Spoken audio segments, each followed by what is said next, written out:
La Razón Plus presenta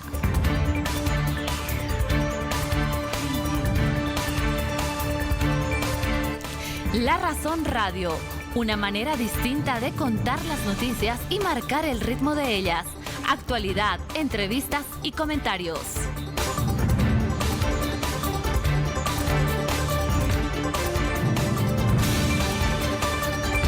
Con ustedes, Rubén Atahuichi y Antonio Dalense.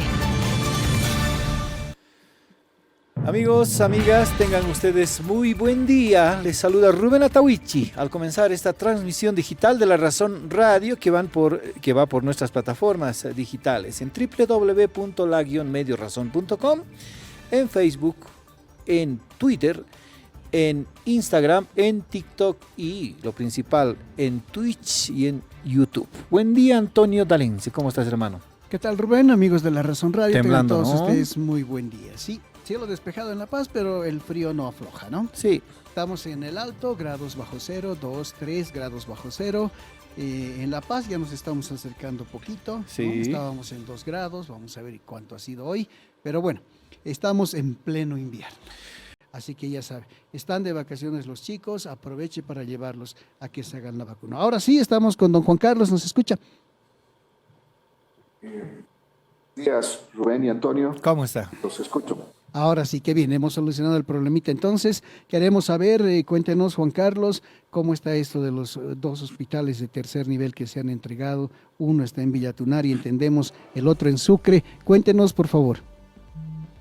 Bueno, primeramente quiero saludar a toda la audiencia de La Razón y agradecerles también por la oportunidad que me dan para poder explicar sobre la transferencia que se ha realizado del primer hospital llave en mano que ha sido construido en nuestro país al gobierno departamental de Cochabamba. Explicarles qué es llave en mano, ¿no? Es un proyecto que contempla el diseño, la construcción, el equipamiento y la puesta en marcha. Durante la fase de puesta en marcha se realiza la transferencia técnica tecnológica al personal y una vez que concluye todos estos pasos que se realizan, se procede a la transferencia al usuario final. En este caso, al que va a administrar este hospital es el gobierno departamental de Cochabamba. Es el primer hospital. El anterior que hacían mención, el de Chuquisaca, ha ingresado en la etapa de la fase de puesta en marcha. Entonces, posterior un año, se va a realizar recién en este caso, tengo entendido que ya lleva bastante tiempo ya el hospital de Chuquisaca y se ha dado ya avances importantes en lo que es en la fase de puesta en marcha y se ha considerado que a partir de unos par de meses más, al mes de agosto, ya prácticamente también se va a realizar la fase 3 de lo que es la puesta en marcha y estamos hablando entre abril y junio de la siguiente gestión que también ya va a poder ingresar a la operación en un 50% de la capacidad que tiene este hospital. Juan Carlos, perdón. Dale. Por favor, cuéntenos las características de este hospital de tercer nivel en Villa Tunari. ¿Por qué se eligió Villa Tunari para empezar? Bueno, nosotros dentro de lo que es el plan de hospitales se realiza un estudio previo donde el ITCP, donde se ve dónde es conveniente emplazar. Si ustedes conocen Villa Tunari, es un lugar céntrico donde prácticamente beneficia no simplemente al municipio, sino también a los diferentes departamentos que están próximos y realizan el tránsito por estas vías. Estamos hablando de la conexión hacia Santa Cruz, como también al departamento de Cochabamba y otros, ya que es una ruta internacional. Por lo tanto, al ser el centro de Cochabamba, se ha visto por conveniente, ya que tiene una proyección que va a realizar una cobertura de 190,000 personas aproximadamente que se van a beneficiar con este proyecto, ¿no? Este hospital se considera de tercer nivel porque supera a los servicios básicos que ofrece una cartera dentro de su cartera de servicios. Estamos hablando, en este caso, ha sido proyectada para 40 servicios. De estos 40 servicios, 14 han empezado a funcionar a partir del 30 de junio, ¿no? Tiene 200 camas. Este hospital, de estas 200 camas, tiene 15 unidades de terapia intensiva, 10 camas para el tema de la unidad de hemodiálisis, con 5 quirófanos, y uno de las innovaciones en este establecimiento de salud, que tiene 30 albergues transitorios, es decir, también ha sido pensado en los familiares que acompañan muchas veces a los pacientes durante su estancia hospitalaria, y muchas veces entenderás que las familias del área rural muchas veces no tienen ni siquiera recursos para poder costear su hospedaje, motivo por el cual muchas veces pernoctaban en pasillos o en el área periférica al hospital, prácticamente expuestos a la intemperie. Situación que ahora se ha previsto que en este hospital, por lo menos durante el acompañamiento, también va a estar el paciente como también sus familias, para que se ha pensado de forma integral para que se pueda coadyuvar en la salud, no simplemente del que se interna dentro del establecimiento de salud, sino también en la familia. Juan Carlos, nos decía que de los 40 servicios, 14 ya están en operaciones. ¿Cuáles son esos 14, si nos podría describir, por favor? Estamos hablando del servicio de medicina interna, el servicio de emergencias, el servicio de la unidad de terapia intensiva, nutrición, geriatría, cirugía general, odontología y traumatología, cardiología, terapia intensiva. Son los servicios que inicialmente están empezando, y la siguiente, tengo entendido, de acuerdo al compromiso del gobierno departamental y de nuestro Ministerio de Salud, en 2 semanas aproximadamente se están adquiriendo ya los insumos para que también funcione el servicio de hemodiálisis. Y de esta forma, paulatinamente, estamos hablando de aquí a unos 6 meses aproximadamente, ya esta cartera va a ir aumentando de forma paulatina. ¿Se ha hecho el cálculo, Juan Carlos, del impacto que va a tener el hospital? ¿Cuál era la situación de la salud en este momento o antes en Villa Tunari o en las otras poblaciones que están cerca allí en el Chapare de Cochabamba? Con este proyecto se pretende reducir la morbimortalidad de la población de todo lo que es el valle, el Chapare, como también de los accidentes que ocurrían durante el tránsito en esta ruta internacional. Es así que antes de su inauguración ya ha podido el hospital salvar las 2 primeras vidas. Estamos hablando que han sido internadas el día 30. Ha sufrido una enfermera un accidente, que como también un paciente que tenía que ser referido a la ciudad de Cochabamba ha podido ser resuelta en este hospital, y antes de su inauguración y puesta en funcionamiento de este establecimiento de salud, ya se ha internado en la unidad de terapia intensiva. Ustedes entenderán que antes estos pacientes tenían que salir hasta Cochabamba de los diferentes municipios, y esto estamos hablando de 5 a 6 horas que tardaban en llegar a la ciudad de Cochabamba, y por el cambio y el propio traslado en ambulancia, estos pacientes muchas veces no llegaban a sobrevivir. Entonces tenían una alta morbimortalidad. Es así que ahora, con la apertura de este establecimiento de salud, esos casos ya se resuelven en este hospital. Asimismo, el primer día, estamos hablando del 1 de julio, ya se ha tenido el primer nacimiento en este hospital mediante el servicio de obstetricia. Entonces también de la misma forma, los partos que eran complicados y que tenían la necesidad de ser referidos hasta Cochabamba, también estos pacientes y neonatos van a poder ser atendidos en este hospital. Por lo tanto, como ustedes podrán ver, se desatura las áreas de referencia de las ciudades capitales en especial, con este proyecto que se ha concluido a la fecha y ya se ha puesto en funcionamiento.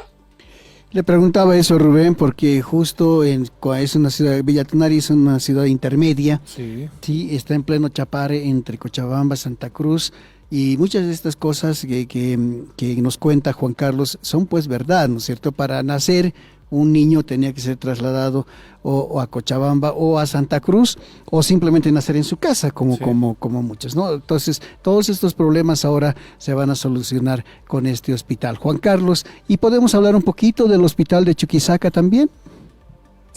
Claro que sí. Antes de pasar al de Chuquisaca, me gustaría mencionar algunas bondades que tiene para cerrar el hospital de Villa Tunari.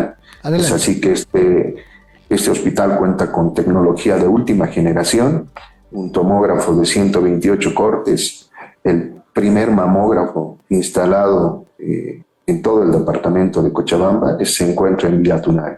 Es decir, que también de la misma forma se coadyuva a la reducción de la mortalidad de los pacientes con cáncer.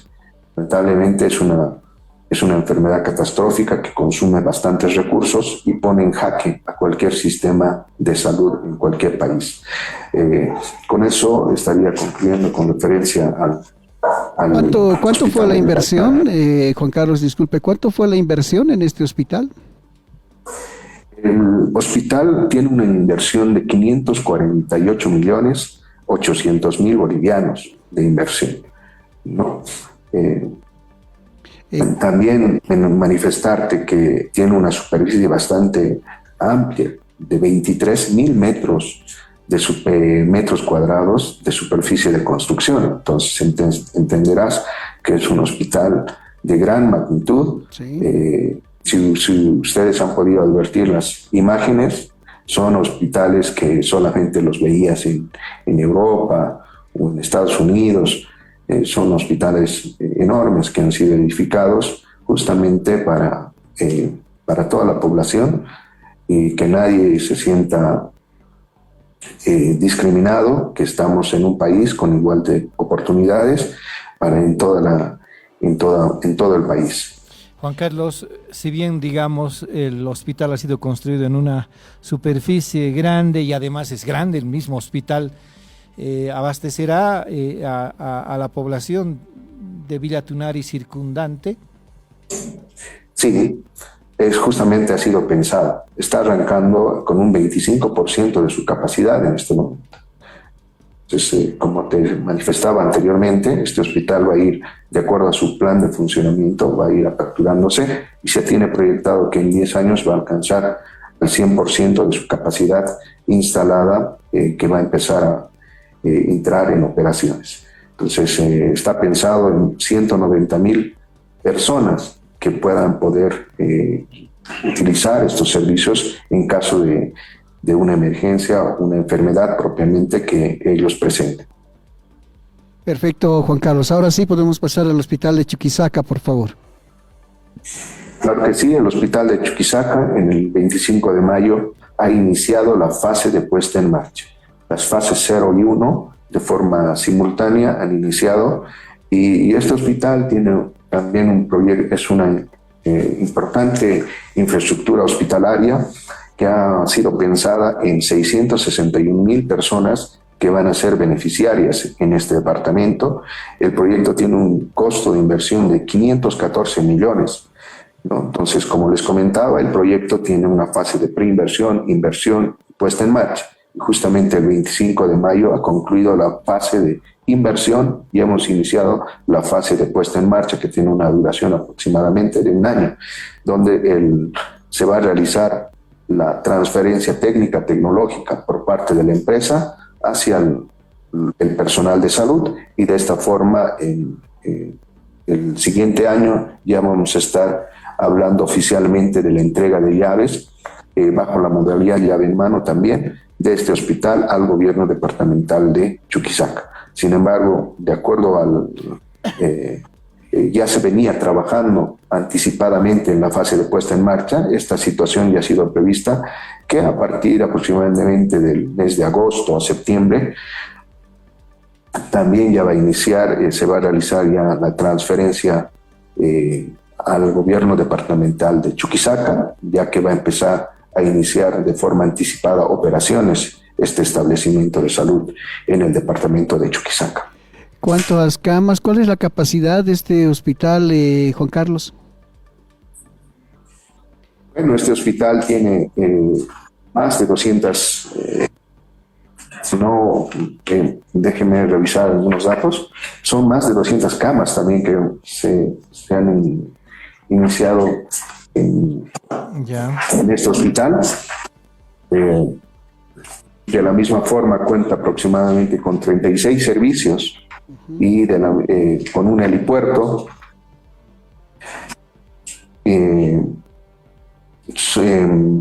Bueno, son los servicios en terapia intensiva, cirugía, también cuenta con 5 quirófanos. Son hospitales similares a las mismas características que tiene el hospital de tercer nivel en el departamento de Chuquisaca, ¿no? Lo único que cambia es la empresa constructora, como también la supervisión y el monto de ejecución que es similar por el lugar de emplazamiento del hospital. Obviamente que el hospital de Villa Tunari tiene un mayor costo de presupuesto destinado a este establecimiento de salud.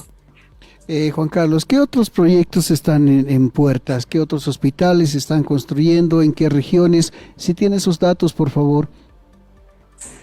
Sí, en este momento el AICEM viene ejecutando 54 proyectos de inversión, de los cuales tanto en infraestructura como en equipamiento.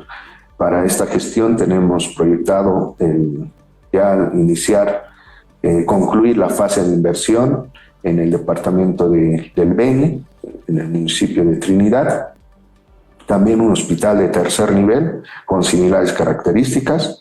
También tenemos el hospital de Coripata, también que ya ha iniciado la fase de inversión y se espera que en la gestión 2024 puedan concluir ambos establecimientos la fase de inversión e iniciar la fase de puesta en marcha. Y estamos equipando diferentes hospitales de segundo nivel a nivel nacional. Entonces, por ejemplo, el hospital de Coripata, que es de segundo nivel, y el hospital de Trinidad, que es de tercer nivel.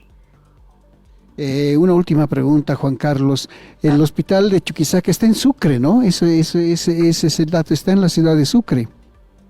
Sí, corresponde al hospital de La Jastam. Como ustedes han podido ver mediante imágenes y durante el lanzamiento que ha realizado el cierre de la fase de inversión, el inicio de la fase de puesta en marcha por parte del presidente del aniversario, es un proyecto que tiene una capacidad de 204 camas específicamente y 7 salas, 7 quirófanos y de la misma forma tiene un equipamiento moderno que no se tiene nada que envidiar y también tiene algunas características especiales, ya que el problema cardíaco va a ser uno de los principales problemas que este hospital va a poder resolver.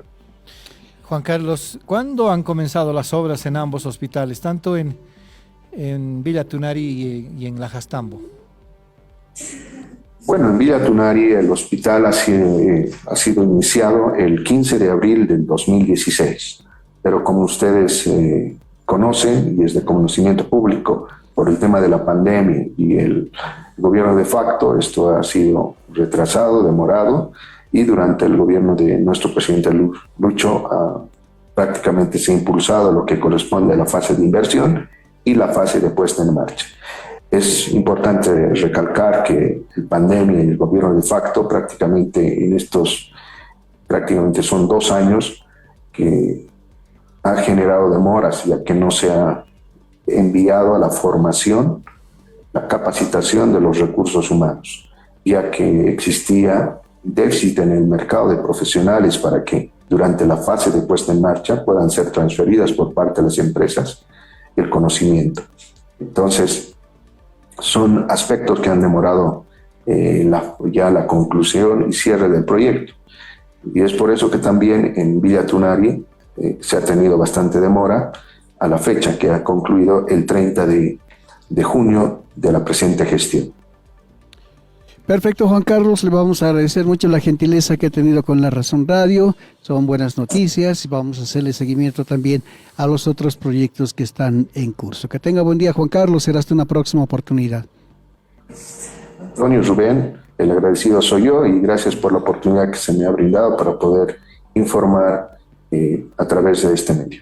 Muchas gracias, tengan buen día. Buen día, hasta luego. Gracias a Juan Carlos Meneses, él es director ejecutivo de la Agencia de Infraestructura en Salud y Equipamiento Médico, AICEM. AICEM, dos hospitales. Entonces, hospitales en el país. Sí, de lujo, ¿no? Están las imágenes de apoyo. Sí. Como decía Juan Carlos, no hay nada que envidiar a otros países. Realmente, europeos, dijo. Sí, ni de Estados Unidos, son los hospitales de lujo que ya están en funcionamiento. Me llamó mucho la atención de que antes de que se inaugure el hospital oficialmente, ya salvó 2 vidas. Eso sí. Y ya llegó un nacimiento también, ¿no? En el hospital de Villatunari. En buena hora. En buena hora, entonces, amigos. Y es interesante lo que decía. En casos de accidentes, por ejemplo, Rubén, graves, cuando hay heridos graves, del Chapar es bien difícil sacar a un herido, ¿no? Ya sea llevarlo hacia Santa Cruz o hacia Cochabamba, se tarda, amigos, 4, 6, 5, 6 horas. Y esas 6 horas pueden ser cruciales para salvarle la vida, ¿no? Claro. Salvarle la vida a la persona que ha sufrido el accidente. En cambio ahora va a poder ser atendido ahí mismo, ¿sí? Será pues 1 hora, media hora de viaje, en fin, de que se tarde en llegar hasta este hospital, que tiene 15 espacios de terapia intensiva. 15 unidades de terapia intensiva. Que sí. Muchos hospitales grandes aquí en La Paz o en cualquier otro lado no tienen, amigos, ¿sí? Tienen 5, máximo 8 unidades de terapia intensiva. Este hospital tiene 15 unidades de terapia intensiva. Va a tener 40 servicios, es decir, más grande que hospitales que funcionan en las capitales de departamento. Entonces, 200 camas, 200 camas, 10 ambientes para hemodiálisis, 5 quirófanos, nutrición, cardiología, medicina general, odontología, una serie de servicios, ¿no? Y obviamente esto, cuando le preguntamos si alcanza para la población, dice que está comenzando con 25% de y tiene una proyección de 10 años, ¿no? De aquí a 10 años será 100% ya de la capacidad instalada al servicio de los, no solamente de los ciudadanos que viven en Villatunari, sino de todo el contorno a esa zona tropical del departamento de Cochabamba. Sí, y lo mismo en Sucre, ¿no? Lo mismo en Sucre, el hospital tiene 36 servicios, nos dijo, ¿no? 36 servicios. 36 servicios. Tiene las mismas características, nos contó, y la diferencia solamente es en la inversión. En Villatunari fueron invertidos 548 millones de bolivianos, y en Sucre, en la Jastambo, 514 millones de bolivianos. Sí, y los dos, pero son prácticamente lo mismo. Lo ¿no? mismo, tienen Lo 200 camas, 204 camas en la de Sucre y tiene los mismos servicios también. Ahora, la de Sucre está en fase de transferencia, ¿no? Todavía se ha concluido la puesta en marcha, dice. ¿Cuál será el término técnico? La puesta en marcha, claro, la transferencia. De a poco van aprendiendo los que se van a hacer cargo. Sí. Tienen que ir aprendiendo de cómo administrar, de cómo manejar los Así equipos, es. todo eso. Entonces, están en esa fase. Y nos decía que hasta agosto más tardar, este proceso también va a terminar y por tanto el hospital allá en Sucre también, este nuevo hospital también estará abierto para la población. Y entregado a la gobernación. Y entregado a la Para abril gobernación. o mayo, dijo, del año Sí. próximo. Y están en marcha también los proyectos de Coripata y de Trinidad, ¿no? Sí. En Trinidad un hospital de tercer nivel Igual también. que este. Sí, y en Coripata uno de segundo nivel. Sí, pues debe ser por la población también, ¿no? Que Sí, no, sí. Que no es muy grande. Bueno, en fin, amigos, buenas noticias. Como decimos, 2 hospitales nuevos, grandes, de lujo para la población y otros 2 que están en construcción. Así es, son las 8 de la mañana con 45 minutos. ¿Qué no se había quedado pendiente? Estábamos hablando de política, ¿no? De política, del MAS, lo del ministro del Castillo, por ejemplo, habíamos dicho, censurado, luego ratificado, pero no es nada nuevo, ¿sí? Y en esto hay que insistir, ¿no, Rubén? Porque se manejó como que, wow, la primera vez que un ministro es censurado y ratificado, y no es cierto, ¿sí? Ya otros presidentes, incluido el mismo Evo Morales, había hecho lo mismo, ratificar a ministros que habían sido censurados en la Asamblea Legislativa. Ahora, esto tiene una connotación especial, ¿no? Sí, por el momento, ¿no? Sí, la censura ha sido en realidad la interpelación ha sido promovida por la oposición, 2 diputados, 2 legisladores de Comunidad Ciudadana, 2 legisladores de Creemos, y respaldada ya en la censura por un ala del movimiento al socialismo, el ala de Evo Morales. Ahí está la connotación, o sea que él, más de Evo Morales, pretendía tumbar, como también dijeron después, a un ministro clave del gobierno de Luis Arce. No contentos, el viernes, lo hemos escuchado, muy azorados, el senador cochabambino, el cocalero, Leonardo Loza, decía que ahora sí ha comenzado la guerra, nos han declarado la guerra a los cochabambinos, nos han declarado la guerra a los cocaleros, ¿no? Los vamos a tumbar, dijo. No hemos entendido a qué se refería cuando decía los vamos a tumbar. ¿Al gabinete? ¿Al gobierno en general? ¿Al proceso en general? Y hay un discurso que suelen aprovechar siempre los políticos. Si se apunta a alguien, en realidad, a ver, ¿para quién tenía el interés de sacarse de encima al ministro Eduardo del Castillo? Evo Morales. Cuando dicen, nos han provocado a los del Chapare, ¿fue al Chapare? ¿Fue una medida contra el Chapare? ¿Fue una medida contra una región del departamento de Cochabamba? ¿Fue una medida contra el departamento de Cochabamba? ¿Fue una medida contra la mitad del país? Los políticos, ¿por qué tienen que tergiversar los hechos? Cuando se dice Luis Fernando Camacho está acusado de tal, la dirigencia, ¿qué dice? Atacan a Santa Cruz. El Comité Pro Santa Cruz es un ultraje a Santa Cruz, persecución al departamento de Santa Cruz. No, señores, los delitos, las responsabilidades siempre son personales. No puedes atribuir a alguien que sea colectivo como para señalarlo. ¿Qué pasó en la crisis de 2019? Cuando se apunta 1, 2, 3, 4, 5 líderes de la movilización, no, es la movilización contra 5 millones de personas, o 5,000 o 50,000 que vayan a declarar, 50,000 testigos. Esa es la manera de tergiversar los hechos y obviamente intentar ganar rédito con eso, ¿no? Sí, así es, Rubén. Ya hace tiempo ya que en el movimiento al socialismo, de la parte que sigue a Evo Morales, que tenían ganas de darle un golpe duro, como se dice, ¿no? Así es. Al gobierno, y qué mejor que tumbar a su principal ministro, uno de sus principales ministros. Claro, el hombre más fuerte del gobierno. Así es. Me llama mucho a mí porque para que veas cómo es, cuando hay otros objetivos es lo de menos, pero la interpelación, el tema de la interpelación, ¿no?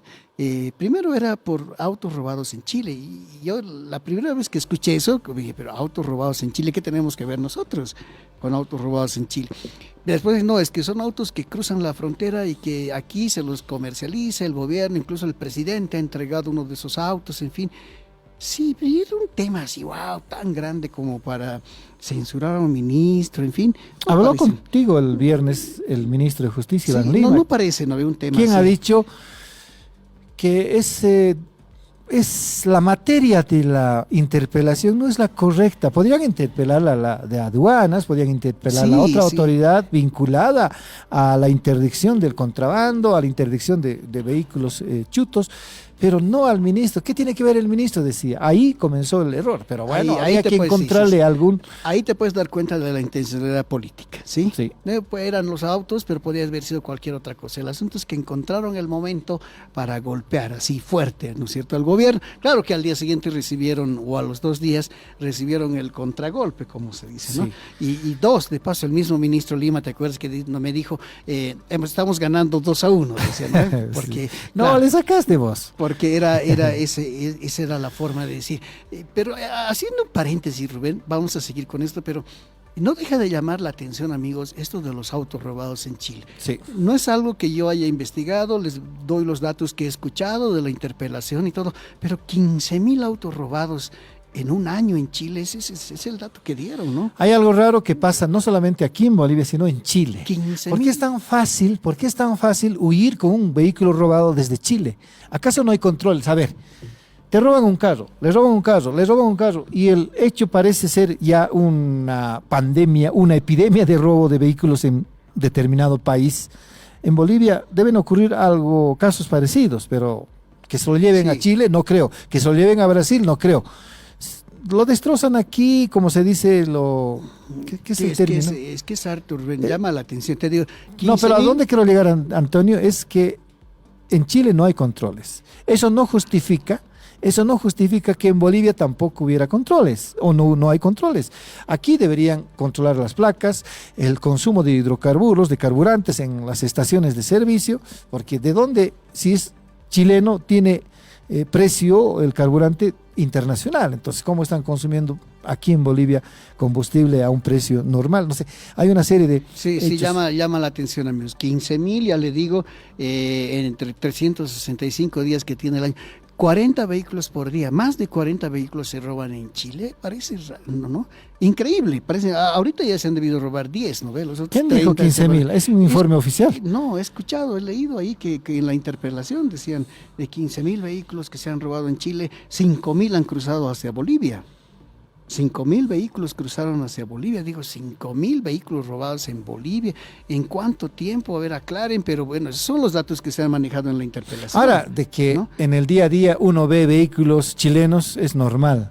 Es Y normal, bueno, porque hay mucha gente boliviana que radica en Chile y se viene con sus cochecitos a visitar a la familia. Ahí no puedes dudar, pero si hay tanta cantidad de vehículos chilenos, yo creo que las robados, autoridades también sí, deberían sí, echar sí, atención a esto. Es un problema grande del vecino país, no tanto del nuestro. Ahora, el nuestro está aquí en que pasen la frontera, es cierto. Tienes Pero ¿cuál es razón, el Rubén. problema también? Y eso es evidente, que encuentren esos vehículos robados en casas y garajes de oficiales de la policía. Ahora te voy a decir lo que dijo el ministro, lo que el ministro dijo sobre eso, ¿no es cierto? Que son autos que han estado por más de un año. Eso es otra cosa que llama la atención. Es decir, si están un año ahí y nadie los reclama, amigos, debería haber, no sé si hay una norma o algo que diga en cuánto tiempo puedes reclamar tu auto robado, ¿no? Porque estaban ahí más de un año, eso es lo que te En estoy la casa diciendo. del oficial en Santa Cruz. No, ahí en las dependencias que debe tener, pues, ¿no? La policía para depósitos de autos incautados, qué sé yo, pero están más de un año en el país y nadie reclamaba, nadie decía nada, hasta que aparecieron, por ejemplo, en el garaje de la Asamblea Legislativa. Y ahí sí aparece el dueño y dice, bueno, este es mi auto. Pero ¿y antes dónde estuvo, señor? Tal vez buscándolo en Chile. Haciéndole seguimiento, en fin. Pero es un problema, amigos, ya les digo, que parece que es mucho, pero muchísimo más serio en el vecino país, ¿sí? Claro que sí. Si son tantos Ahora, autos que se roban. Toño, hay un problema. Las autoridades hacen todos los esfuerzos para evitar la internación de vehículos chutos. Todos los esfuerzos hasta cierto punto. Yo vivo en un área, en el departamento de Oruro, de la frontera con Chile. No te miento, todos los días entran vehículos chutos. Seguro. Todos los días. Y el fin de semana es peor. Hay policías, yo certifico de que hay policías, señoras autoridades, policías haciendo de loro en Ancarabi, vayan los fines de semana, un vehículo parado fuera del pueblo, fuera de la comunidad, dejando pasar autos chutos. Y en otra comunidad, otro grupo de policías haciendo lo mismo, y en otra comunidad haciendo lo mismo, hasta que el vehículo, entrando por la frontera más o menos entre Pisiga y Tamboquimado, en ese trecho, ingresa a Oruro en la parte occidental, cruza carreteras de ripio, carreteras, como diríamos, que no son construidas, senderos, y se meten hacia La Paz. De La Paz llegan a los Yungas.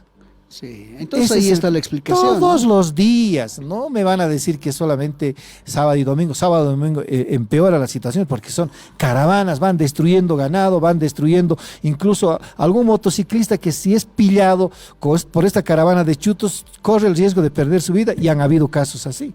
Ahí está ¿Y la quién explicación. controla entonces. eso? Claro, ahí está. ¿Quién controla, amigos? Ese es el problema. ¿Quién controla? Tu paréntesis se está tardando. Sí, ¿no? Se ha hecho Sí. bastante largo, pero es que ya llama la atención, amigos, esos números que yo he escuchado de tantos autos que se roban, tantos entran por la frontera, en fin. Debe ser realidad, seguramente, no creo que alguien se haya inventado. Deben ser realidad, pero sin duda que el problema es mucho más grande en el vecino país, ¿sí? Si se roban, imagínense, tantos autos, tiene que ser realmente que ya es incontrolable, ¿no? Ya es incontrolable, es decir, ¿cómo ¿Cuál haces? es? Sí. Y tienen a los carabineros que se ¿Cuál es el supone- negocio? A ver, En Chile hay grandes empresas de importación de vehículos usados, grandes empresas, en Iquique especialmente. A ellos les importa a dónde vender los vehículos usados. Pero son vehículos en medios robados.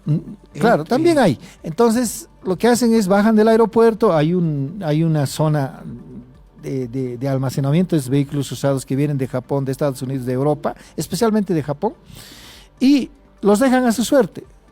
Tú vas ahí, te compras sin ningún problema, pero allí no te entregan con papeles, pues, te entregan con papeles chilenos, y el papel chileno para ingresar a Bolivia tiene que ser homologado por alguna institución legal aquí en Bolivia, y ellos no quieren pagar aduana, no quieren pagar impuestos y lo internan de manera ilegal.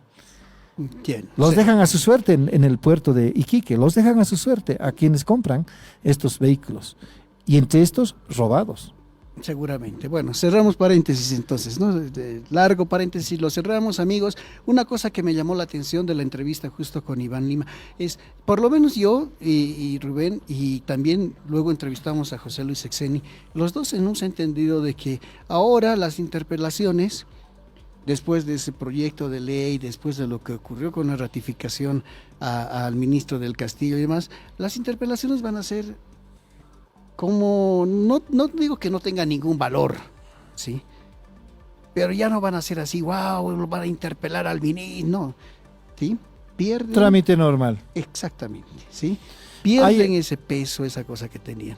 ¿Es así? ¿Tú también lo has entendido así? Yo percibo así, y creo que ahí también dio la alerta el ministro Lima cuando dijo que, según la sentencia, era resolución 020 de 2023, de abril de 2023, cuando el Tribunal Constitucional resolvió el caso de la denuncia de inconstitucionalidad presentado por Rolando Cuéllar contra la ley 1350. ¿Qué es la ley 1350? Cuando Áñez volvió a restituir en sus funciones, restituyó a sus funciones mejor, a los ministros censurados en la Asamblea, ya le pareció al oficialismo de entonces de que era un abuso contra las decisiones de la Asamblea, ¿no? Una desobediencia a la norma, incluso a la misma Constitución. Por eso es que para intentar aclarar las cosas y normar la censura, así también se llama la censura, la ley 1350, Eva Copa y el Movimiento al Socialismo han aprobado la ley.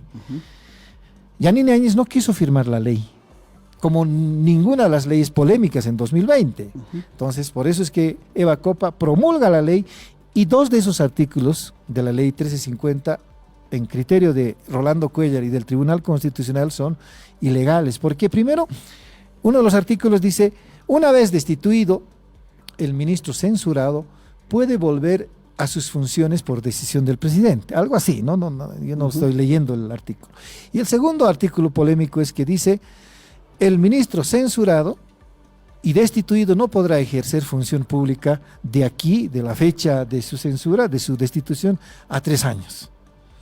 Eso vio el Tribunal Constitucional de que era ilegal, como el anterior artículo. Entonces, al contrario, el Tribunal Constitucional ha dicho, es tarea de la Asamblea Legislativa normar, regular el espíritu de la censura y de la interpelación dictada en la Constitución, en el artículo 158. Falta esa ley.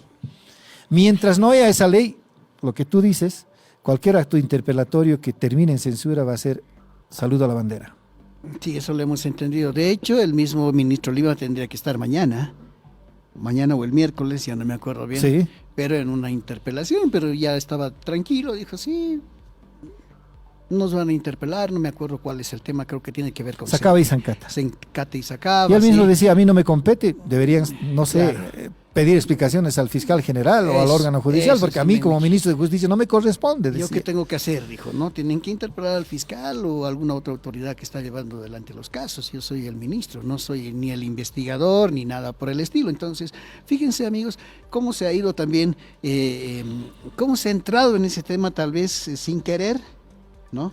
pero se ha tocado, es un tema de fondo, amigos, porque corresponde a la Asamblea Legislativa también fiscalizar, evaluar el trabajo de la parte ejecutiva, y uno de los grandes recursos que tenía era precisamente el de primero el de la interpelación y luego el de la posible censura. Muchos han ido y han salido sin censura, ¿no es cierto? Los han aprobado y tranquilos, pero bueno, ahora, si eso también va a entrar en cuestión, es complicado, ¿no es cierto? Ahora sí, Complicado. tiene que ponerse de acuerdo los de la Asamblea Legislativa en regular los efectos de la censura. Eso ¿Por es qué? grave. Mira, la Constitución, tú sabes, es muy general. El artículo 158 lo que hace es, por lo menos en el parágrafo 18, señalar que la Asamblea Legislativa tiene la potestad, por iniciativa de cualquiera de sus miembros, de interpelar a un ministro cuyas acciones pudieran ser cuestionables, ¿no? La interpelación es el acto de decir, a ver, ¿por qué? La interpelación tiene dos fases, ¿no? El informe oral, después el informe escrito, después la interpelación, es la tercera fase. Una vez interpelado el ministro que no convenza a sus interpeladores, llega a la censura. Y para la censura, lo que dispone las leyes, la misma Constitución, se necesitan 2/3. Sumas 2/3 y listo. Censurado, inmediata destitución. Dice, el órgano ejecutivo inmediatamente destituirá al ministro censurado. No es la palabra, la frase exacta, pero dice eso. No dice nada más. No dice que puede ser nombrado nuevamente el ministro. Nada. ¿Qué es lo que hizo Luis Arce, no es cierto? Entonces, ¿no? Sí. Lo destituyó y se firmó un decreto. Cumplió el trámite. Claro, cumplió el trámite que decía la Constitución, pero un par de horas después lo restituyó en el cargo. Ni siquiera era par de horas, era 1 hora. No, pero bueno. Pero ahí está, amigos, entonces esos vacíos son los que complican, pues, ¿no? Ahora, para eso tienen que ponerse de acuerdo evistas y arcistas. Sí, ahora claro, las interpretaciones, obviamente, amigos, sí, usted ya lo entenderá, el presidente y la gente que lo sigue dijeron hemos cumplido con lo que dice la Constitución, pero los del frente dicen no, está violando la Constitución, es un presidente ya autoritario, sí, porque está haciendo lo que le da la gana, sin tomar en cuenta las normas, en fin, de los dos lados también han salido las interpelaciones. ¿Por qué? Seguramente por esto que dice Rubén, hay un vacío todavía, ¿hace falta una ley? Claro.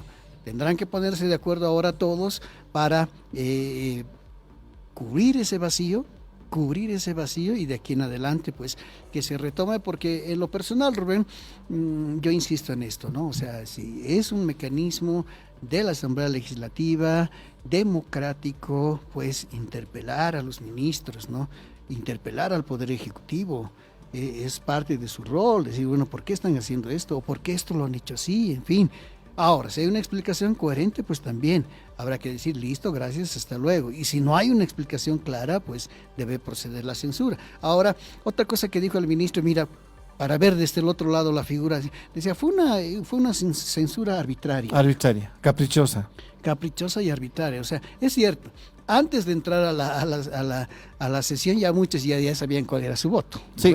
Decían, yo voy a votar por la censura, yo también, pero amigo, ni siquiera has escuchado. No, pero él ya sabía que tenía que votar por la censura. Estas cosas también se dan, amigos, ¿sí? Y de ambas partes, así como decimos que este es un mecanismo legal, democrático que tiene la Asamblea para fiscalizar, también tiene que hacerlo seriamente, ¿no? También tiene que hacerlo seriamente, con argumentos, ¿sí? Tiene que ser un tema de fondo el que se trate, en fin, y un tema que compete a la autoridad que está llamando para ser interpelada, y no se puede manejar también así, diríamos, a la ligera, ¿sí? Políticamente, ¿sí? Antes que con argumentos, con prejuicios políticos, tampoco se puede manejar así, y eso lo hemos visto también la semana pasada. Ahora, si bien, digamos, hay un vacío jurídico en las normas respecto a los efectos de la censura, de buen ánimo seguramente Eva Copa y el Movimiento al Socialismo quisieron salvar esa situación en 2020 ante la arbitrariedad de volver a nombrar a ministros después de haber censurados por parte de Yanine Áñez. Entonces, prima también el carácter legítimo y ético de los órganos del Estado. Uh-huh. Cuando censuras a un ministro, tendrás que hacerlo con bases jurídicas y políticas correctas. Uh-huh. ¿Tenía responsabilidad Eduardo del Castillo en responder a estos problemas por los que fue censurado? ¿había una razón correcta para censurarlo? ¿Interpelarlo primero, después censurarlo? Surge la pregunta. Porque yo puedo censurar a un ministro por la derrota de la selección boliviana, porque no había seguridad, que no sé, cualquier argumento. ¿Le corresponderá? Es un extremo, cierto. Entonces tiene que ser la materia correctamente planteada y atribuida a la autoridad para que tenga éxito la interpelación y en su caso la censura. Hay dudas en el gobierno respecto a la materia de Aunque hemos escuchado interpelación. a los asambleístas que han interpelado, claro, ellos lo ligan con la seguridad nacional, dicen, Sí. ¿no? Es un problema de seguridad nacional y eso está a cargo del ministro de gobierno. Sí, puede ser que tenga una ligación, pero ¿será completamente su responsabilidad lo que dice? Por eso. ¿Quién cuida las fronteras? Sí, la aduana.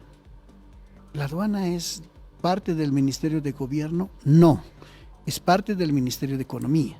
Sí, entonces por ahí también hay que ver, por eso hay que apuntar bien, precisamente, ¿sí? por eso es que si hubiera sido el ministro de Economía Eduardo del Castillo, tal vez la interpelación iba por el lado de la aduana. Ujú.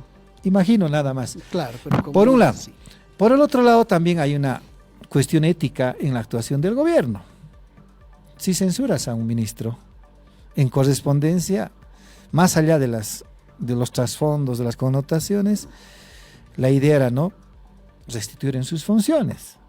Pero como ya la disputa está en la mesa, entonces es pues un toma y un daca. Claro, es un golpe y un contragolpe. Eso es lo que ha pasado con Eduardo del Castillo. Si Porque- hay afanes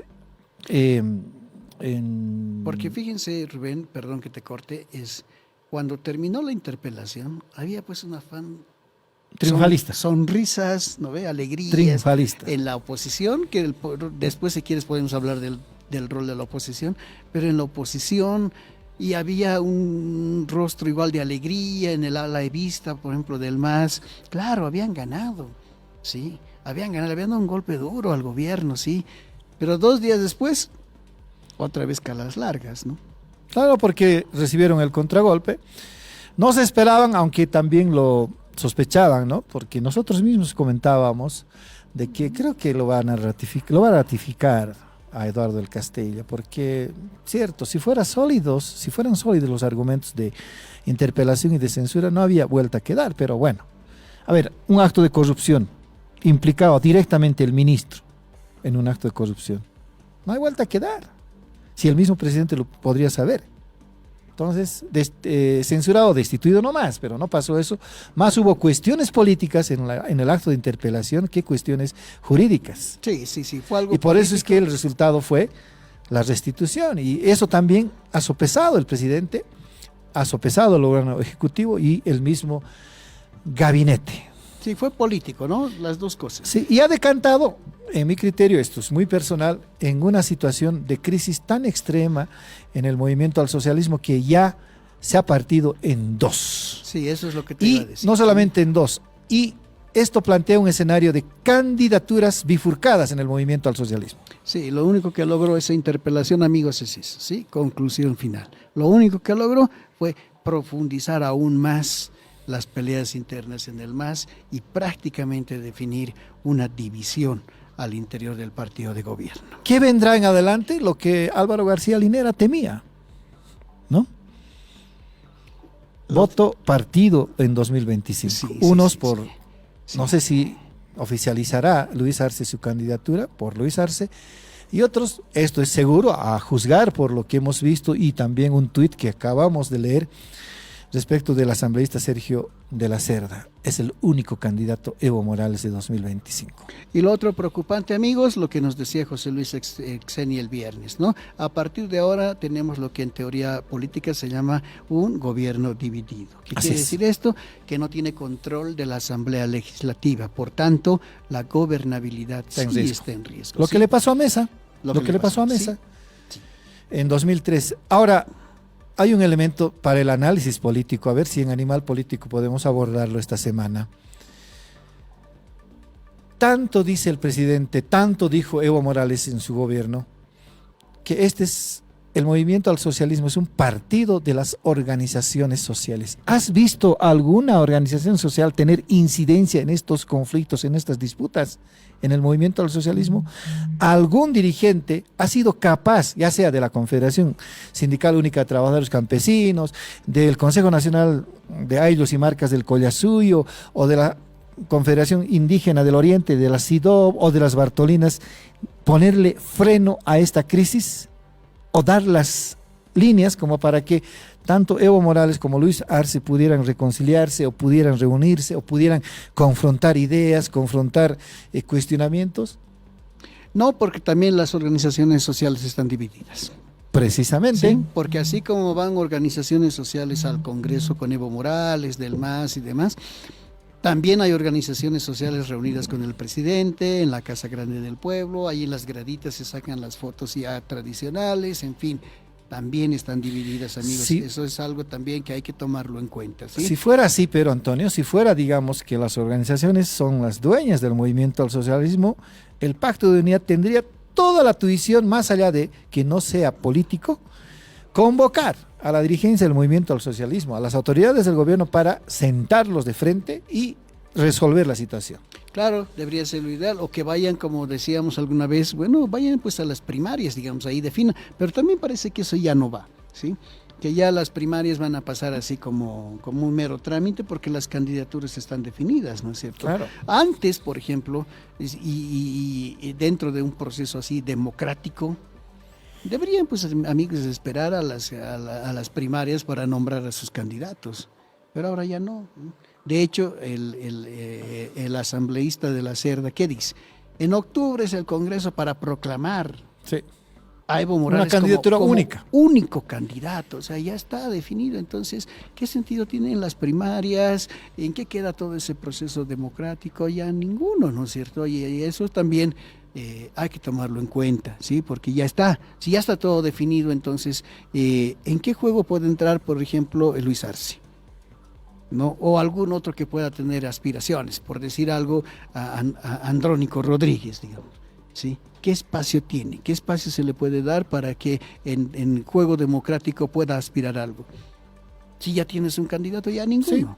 Sí. Hasta el mismo Andrónico ha sido aislado de sus pretensiones políticas. Ha estado guardando silencio durante mucho tiempo, viendo cómo se peleaban autoridades del gobierno y el movimiento al socialismo, llámese Evo Morales, Gerardo García y otros dirigentes, ¿no? Asistiendo a algunos actos del presidente Arce, Andrónico, asistiendo a una reunión de Evo Morales, pero de manera silenciosa, no metiéndose ni a la izquierda ni a la derecha, ni entre los renovadores, ni entre los radicales, ni entre el más nueva mayoría, ni entre el más histórico. Y sigue entonces, así, sigue así. Sigue así, aunque creo que presionado el otro día tuvo que decir que el líder histórico es Evo Morales, más o menos haciéndole un guiño al expresidente, pero ¿a costo de qué? Sí, de que él por lo menos frena sus intenciones de ser más allá de legislador, de senador en 2025.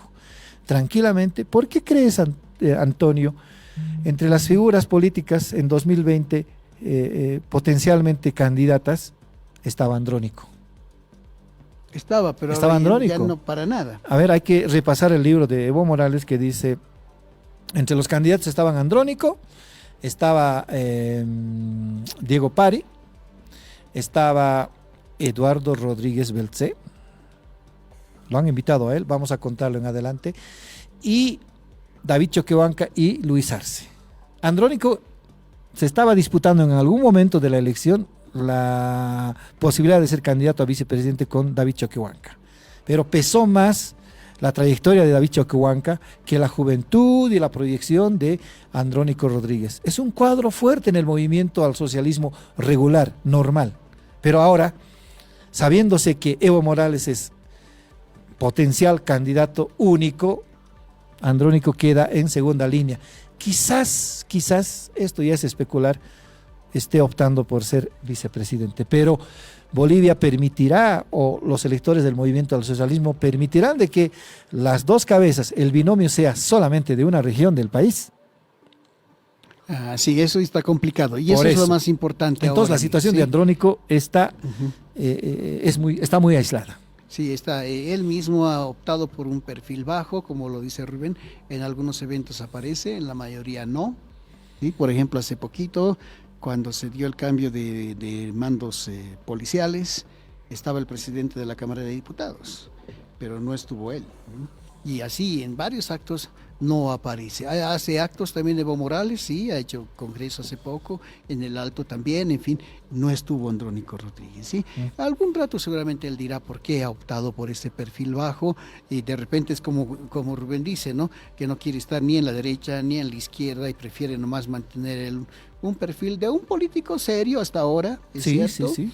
Es muy joven, pero es serio. No ha dicho nada contra Arce, no ha dicho nada contra Evo Morales. Además en su trabajo, en todas las cosas que hace, las veces que le ha tocado intervenir, en fin, se lo ve como un político serio, así que no hay ahí tampoco nada que decir, pero está por ahí abajo, ¿no es cierto? De repente por ahí hay alguna sorpresa también en el MAS, ¿no? Algún rato por ahí dicen, no, ni Evo ni Lucho, puede surgir otra figura, ¿no es cierto? En política, amigos, ya lo hemos dicho el otro día, todo vale, ¿sí? Y todo se puede, así que lo vamos a dejar ahí entre paréntesis. Lo que sí es, amigos, esta es una primera parte, ¿sí?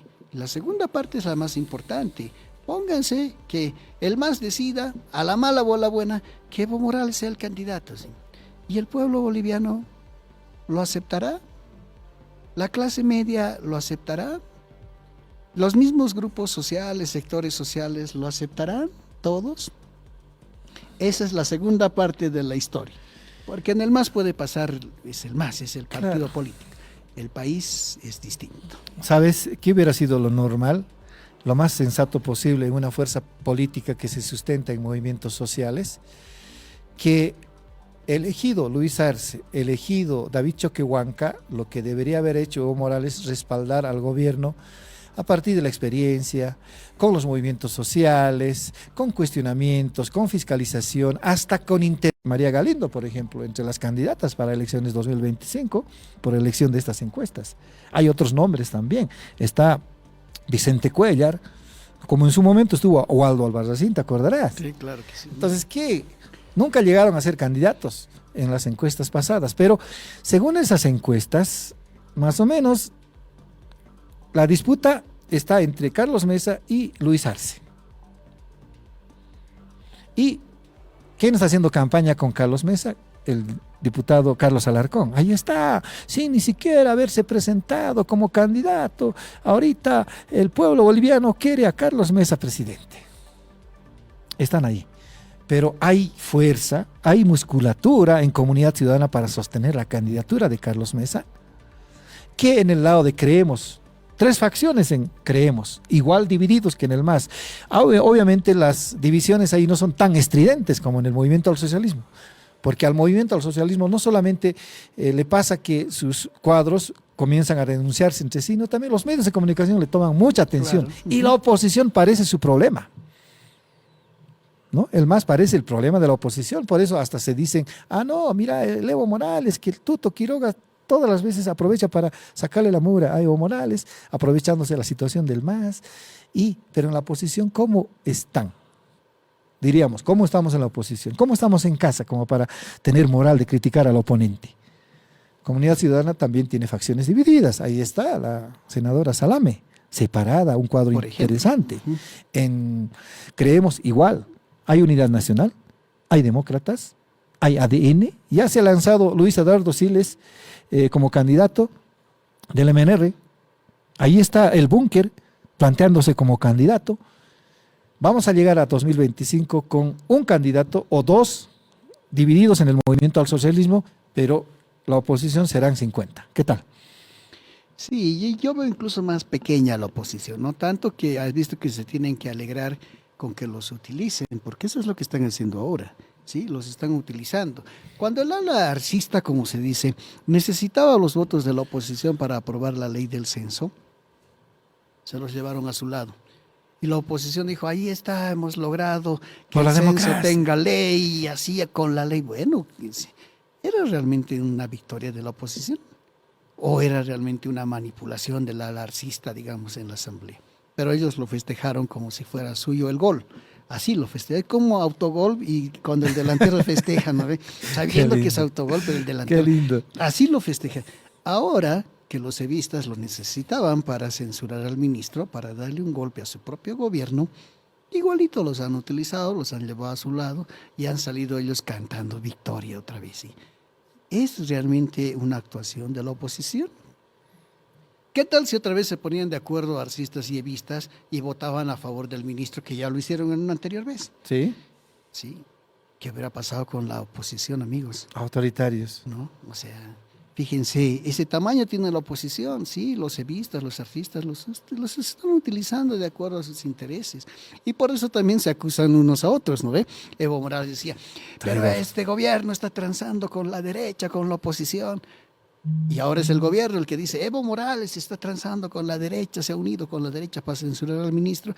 Y es pues cierto, amigos, porque los dos están jugando con el que está ahí al medio, que no lleva propuestas, que no lleva ideas, que no tiene un perfil fuerte como partido o como grupo opositor, y tienen nomás que acomodarse, ¿no? Y en esto me encantó lo que dijo José Luis Exeni el otro día, cuando habló contigo, dijo que no hay megacoalición. Es mentira que se digan megacoalición de uno y otro lado. Cuando se aprobó la ley del censo, ¿no? También se dijo que hubo megacoalición. Los evistas dijeron megacoalición. Claro, sí, ahí está la misión. ¿No? Se aprueba la ley del oro, se juntaron los evistas. ¿Cuál megacoalición? Y el tercer momento fue lo de Eduardo del Castillo. Se juntaron evistas y oposición. Estuvieron al margen los arcistas. ¿Cuál megacoalición? Preguntaba José Luis Exeni. O una megacoalición de acuerdo a los acontecimientos, digamos. No puedes armar una de acuerdo al hecho, ¿sí? Eso decía, ¿no? Sí. El tema es el que manda. Claro, el tema es el que manda. Sí, el Pero tema bueno, es el que manda. ¿qué pasará en adelante? Esto lo vamos a ver nosotros de palco, pero como entenderán también, amigos, tenemos cierto criterio. Puede estar usted de acuerdo conmigo o no estar, pero de aquí a pensar que este es un periodismo independiente, nadie, ¿no? Nadie, absolutamente. Has escuchado en los últimos días periodismo independiente, con mucha fuerza seguramente, en las redes sociales, en los medios de comunicación. Yo nunca he creído en eso. Creo que alguna vez, antes de que tengamos este espacio, te lo había dicho, ¿no es cierto? Nunca he creído en eso, amigos, porque no es cierto, ¿no? O sea, independiente. Tendrías que ser Multimillonario, poner tu propia inversión, trabajar tú mismo todo lo que hay que hacer, por ejemplo, este proceso de noticias, en fin, varias cosas que uno solo lo tendría que hacerlo y eso es difícil, ¿sí? Tienes nomás que trabajar en empresas donde otros ponen la plata, tienes que trabajar nomás con otros compañeros, de repente jefes que tienen otra forma de ver las cosas, tal vez muy distintas a las tuyas, entonces es bien difícil, ¿sí? Era más fácil cuando dijeron, por ejemplo, nosotros somos un medio opositor, comprensible, ¿sí? Justo, cabal. Claro, en buena ley. En buena ley. ¿Por qué, amigos? Porque necesitamos de todo. Somos un país democrático y en un país democrático todo el mundo tiene derecho a expresarse. De derecha, de izquierda, de centro, de medio, de arriba, de abajo, en fin. Y todo el mundo tiene derecho también a tener sus fuentes de información y sus medios de información, ¿sí? Pero hay que decirlo claramente. Sí. Hay que decirlo claramente. Alguien ¿no? dijo independiente Miss Polainas, ¿te acuerdas? Sí, sí, claro que sí. ¿Por qué se arguye este mote de periodismo independiente? Para diferenciarse de los otros a los que no los creen independientes. En estos últimos años han sido muy frecuentes ese tipo de eslogans, de premisas que algunos periodistas y algunos medios de comunicación manejan para desacreditar a la competencia, para desacreditar al otro colega, para desacreditar el trabajo de otros periodistas, ¿no? Para señalarlos. Uno pregunta, ¿independiente de quién? Yo personalmente soy independiente políticamente de todos, porque yo pienso como manifiesto mi opinión. Y no militas en ningún Y no milito en partido. ninguna fuerza política y nadie me dice, ni siquiera el equipo de producción me dice, di esto. No, yo las cosas que digo son por lo que yo pienso, seguramente la pelo, como decimos en términos populares, y a veces seguramente me gano el aplauso de un lado, de otro lado. Y a mí siempre me han confundido de este lado, de este otro lado, porque he escrito a favor o en contra o en coincidencia con este otro lado también. Pero creo que el periodismo no se caracteriza por ser independiente. se caracteriza por ser responsable ante los hechos. No puedes decir que tumbaron la planta de Sencata a dinamitazos cuando ese hecho no ocurrió. Pero ¿qué es lo que ocasionó esa premisa periodística? La acción represiva del Estado, la acción represiva de las fuerzas, la calificación a un manifestante con las sanas intenciones de terrorista. Vean ustedes, en la historia del país última, cuando se ha tumbado a dinamitazos la planta de Sencata. Hay titulares en ese sentido. Así es, Rubén, sí, y como dice Rubén, en lo personal, pues tenemos esa convicción, ¿no es cierto?, como periodistas y como personas también, amigos, de estar siempre del lado de la gente que necesita, ¿sí?, de los sectores populares, de los intereses de los sectores populares, emergentes, de estar en contra de la violencia hacia la mujer, de los niños de la calle, de los pobres, de los más necesitados. Esas siempre van a ser nuestras convicciones. Ahora, si eso coincide con algo o con alguien, pues mejor.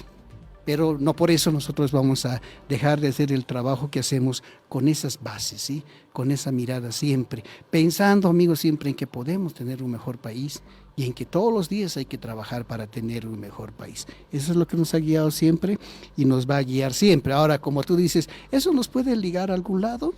¿Nos puede hacer parecer que estamos del otro lado? En fin, seguramente, amigos, ¿sí? Pero también eso es a lo que nos exponemos. Por Claro. eso estamos aquí todos los días. ¿Sí? Y cierto, y los criterios que expresamos siempre tratamos de que sean con sustento, con argumento histórico. No nos inventamos noticias, no hacemos titulares estrambóticos para decir que tal o tal es tal cosa.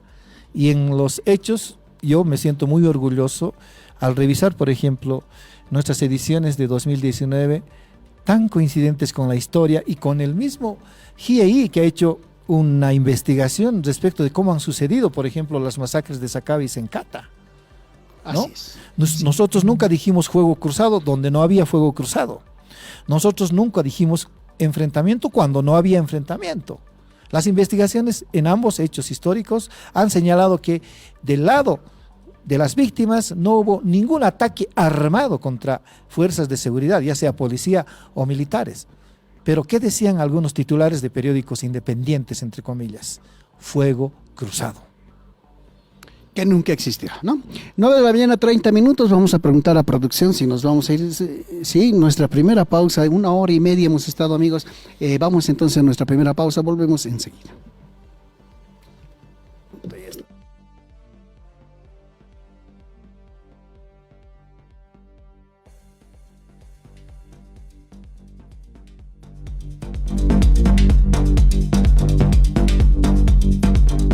En un momento regresamos con La Razón Radio. El Loro de Oro celebra la ciudad de La Paz y tiene una increíble noticia para ti. Durante todo el mes de julio, por cada anuncio que publiques en las páginas azules, tu anuncio también será publicado en el exclusivo y nuevo portal del Loro de Oro. Y lo mejor de todo, sin costo adicional. Para publicar tu anuncio, dirígete a cualquiera de nuestras agencias ubicadas a nivel nacional y aprovecha esta única oportunidad. No lo pienses más. El Loro de Oro y La Razón son tu mejor opción. Piedra, papel y tinta, ahora también en televisión abierta. Análisis, entrevistas y noticias de Bolivia y el mundo, ahora por la red DTV.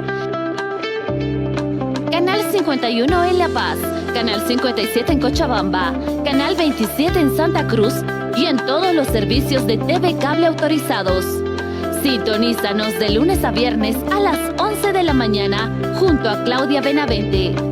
La Razón, periodismo y punto. ¿Quieres estar siempre actualizado desde tempranas horas del día con el mejor contenido en noticias y los mejores suplementos para tu entretenimiento?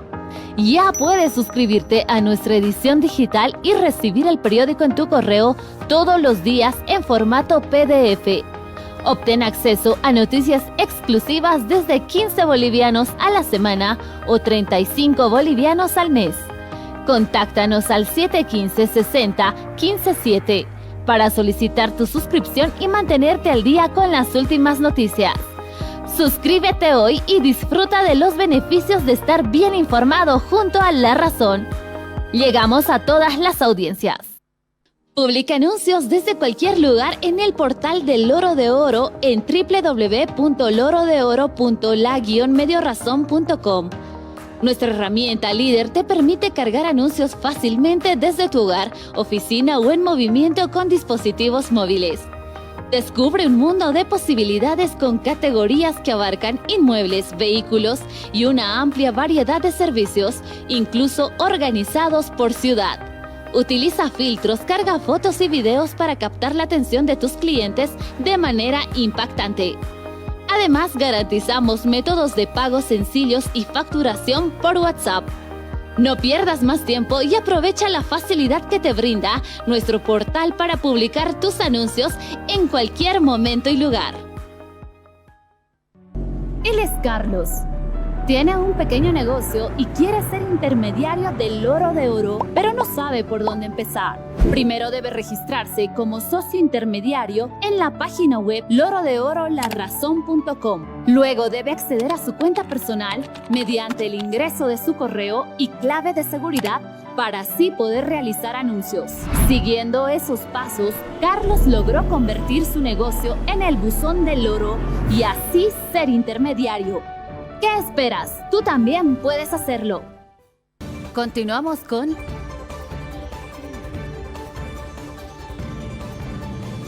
La Razón Radio. Son las 9 de la mañana con 34 minutos. Hoy en Oruro los orureños festejan el aniversario de la Facultad Nacional de Ingeniería, la facultad más importante del país. 3 de julio. La UTO, dices, ¿no? De la UTO, de la Universidad Técnica de Oruro. Así que felicidades a los docentes, estudiantes, universitarios. Tenían su equipo de fútbol, ¿no? Ingenieros. Sigue en primera en el fútbol de la asociación, ¿no? Sus clásicos rivales Oruro Royal, Real Oruro, ahora GB San José. GB San José y Real Oruro ayer han empatado, ¿no? Por el torneo pre-Simón Bolívar. El GB San José está puntero, así que ya lo vamos a tener en Copa Simón Bolívar. Tienen algo los ingenieros, ¿no? Acá en La Paz también los 5 años que estuve en la universidad, los 5 años campeón, ingeniería. Y no había rival para ingeniería, ¿no? Siempre. A propósito de fútbol, ayer San José original, hay una disputa pues en Oruro, Toño, acerca de la institucionalidad del equipo santo. San José descendido no hay. También hay San José histórico y San José nueva mayoría. Así es, entonces para más o menos captar la militancia, bueno, no es política, para captar los simpatizantes e hinchas, GB, Gualberto Villarruel se llama, se ha convertido en GB San José, sin ninguna autorización, solo el nombre lo están usando y han impulsado la participación en la AFO, en la Asociación de Fútbol Oruro. Han salido subcampeones, consiguientemente están jugando un torneo ahora pre-Simón Bolívar, el técnico es Eduardo Villegas, hay buenas contrataciones, campeonato, 5 partidos ganados, 1 empatado, te imaginarás el despliegue de este equipo, pero ayer al menos 400 socios han elegido a la directiva del Club San José Histórico, ¿ya? Ha sido elegido un dirigente, no me acuerdo el nombre, voy a recordar, y lo que me llamó la atención es que ha prometido salvar las deudas de San José. El dirigente se llama Elías Vallejos. Ayer lo escuché y ha dicho, tenemos presupuesto, tenemos colchón para salvar las deudas del equipo santo. Y nuestro primer objetivo es participar en la primera B de la Asociación de Fútbol de Oruro. ¿Ya? Y cuando le pregunta al periodista cuánto es, no vamos a decir porque nos van a aparecer más deudas, más reclamos, así que saldaremos todo lo que hasta el momento debemos y después encaminamos a San José en la primera B para llegar después, más adelante, Copa Simón Bolívar y de manera ya regular pensar en la vuelta a la división profesional. ¿Cómo será ahora con 2 San José? A falta de uno podríamos tener 2. Quizás, pero a las luces, GB San José es el que se prestó el nombre, ¿no? Hasta parece que hay un acuerdo. He pedido a mi compañero Rafael Sempertegui para que pudiéramos hablar al mediodía con este dirigente y nos Ojalá. explique un poquito Ojalá. en qué condiciones está él encaminando su directiva. Sí, de todas Otra formas, son buenas noticias para Oruro, ¿sí? Así Porque es. San José sin Oruro... No es Oruro. No es Oruro, ¿no? Es como San José es sí. Oruro es San José. Cierto, sí, amigos. 9 de la mañana, 38 minutos. Vámonos a los titulares, ¿Por qué nos Rubén. hemos desviado para hablar Sí, de fútbol? hoy teníamos los dos periódicos en circulación. Tenemos ¿sí? La Razón y Extra. Tenemos La Razón y Extra, así que vamos a dar lectura a los titulares, por supuesto. Comenzamos con La Razón de hoy, lunes 3 de julio. Por eso, claro, felicidades a los universitarios de la Facultad Nacional de Ingeniería, a los docentes y a los administrativos de la Universidad Técnica de Oruro. Felicidades. 3 de julio, amigos, ya lo habíamos dicho el viernes, se fue como si nada medio año y ahora ya estamos encaminados también 3 de julio de 2023. Titular principal de La Razón. Gobierno rechaza informe de Moody's por parcializado. Lamenta que calificadora no tome en cuenta otras variables. La agencia bajó a negativa perspectiva crediticia del país. Y alguien decía del gobierno que cuando las calificadoras se preocupan de Bolivia lo hacen justo cuando Bolivia está emprendiendo proyectos con China y Rusia. ¿Será Puede así? ser, sí, puede ser. Lo que me llama la atención, Rubén, es que ¿te acuerdas de aquellas épocas en las que todo el mundo ya hablaba de la crisis y demás? Sí. Ahora esas mismas personas dicen, ahora sí estamos en crisis. Dicen. Esos son los comentarios que he escuchado el fin de semana. Mucho que decir sobre la economía. Ojalá que podamos tener alguna entrevista, algo, pero mucho que decir sobre la economía en este momento. Evo denuncia que 17 toneladas de drogas salieron del país con aval estatal. La FELCN le pide presentar su denuncia. O presentar las pruebas, que son... Como tendría que ser.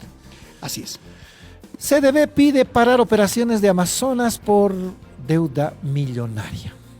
Amazonas es la otra empresa, bueno, hay otras dos más, Sí. mucho más pequeñas, que opera hacia el oriente del país, con preferencia, pero bueno, si hay problemas ahí, esto ya se conocía, Rubén, hace un par de años, ¿no? Sí, ¿no? De los problemas que tenía Amazonas. A ver, vamos a ver qué más. Intentó ¿Y qué? ser salvado Sí, pero no, por el gobierno de Áñez, ¿te acuerdas? sí, pero no pudo avanzar, ¿no? Sí.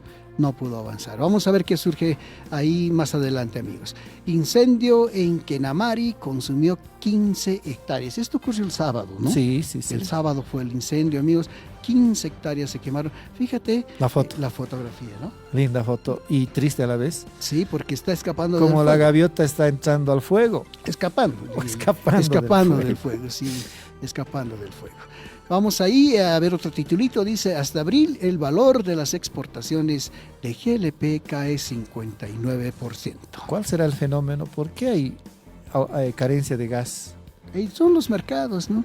Antes teníamos tanto, ahora nos falta, ¿no?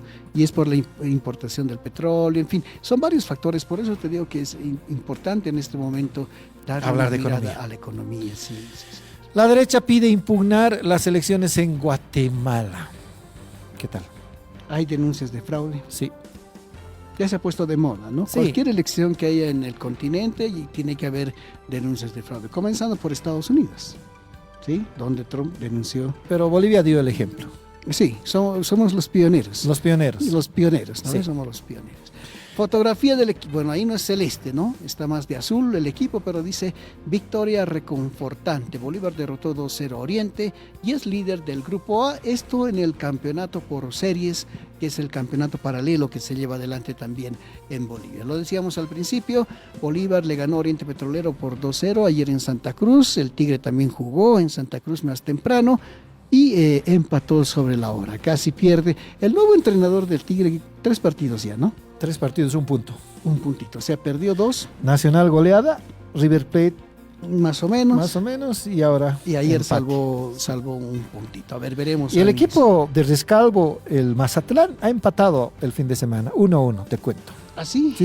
Sí. Lo que muestra que era un técnico bien interesante, ¿no? Sí. Sí, creo que el Tigre dejó escapar ahí a una pieza valiosa que pudo haber en este momento tal vez estar mejor el Tigre, pero bueno, vamos a esperar a ver qué pasa.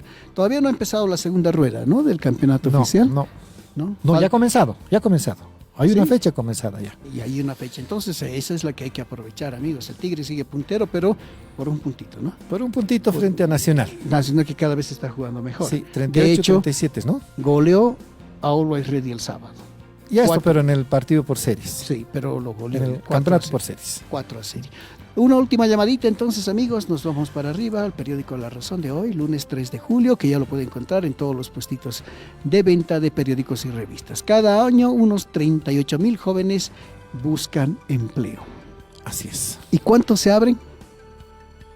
En teoría 150,000, amigos, pero eso en esta época seguramente nada de eso ocurre. Pero Ayer, a propósito, en la reunión de la Junta de Vecinos, la administración de un parque estuvo a cargo de una persona, pero esta persona no ha cumplido a cabalidad, ha desaparecido dinero, boletos, alquiler de canchas y todo.